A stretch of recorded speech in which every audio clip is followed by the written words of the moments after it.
Bahala na kung sabihan nyo akong mababaw, pero talagang the best gift ever to. Bibili ng ano. Siguro sa mga OFW na tulad ko, You may. nararamdaman nyo or nafe-feel nyo ang the same feeling na aking nararamdaman today.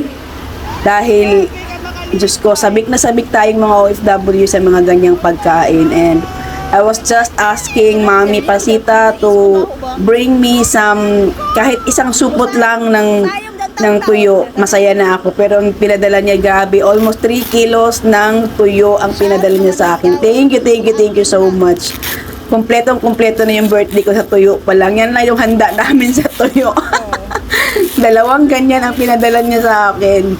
Almost 3 kilo yan. Grabe talaga. Super thankful ako talaga. Uy, hindi nasa kuha na tabilian. Alabi? Alam tanong ako ba? Budloy na ako.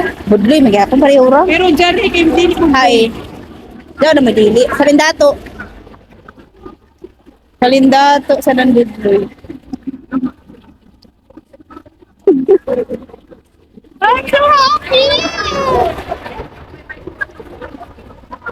Ay, grabe si Mami. Ang dami. Nakasupot. Kalindato ka. Budloy ka. Uy, gino. Kadagpo, rabaga dyan. Happy ka na. Matabog gan mam. Patigingin ni Masuya.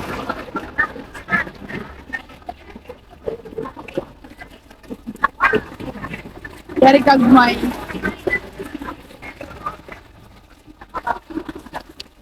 Ang sarap nito lagyan ng kamatis. Ang sarap nito.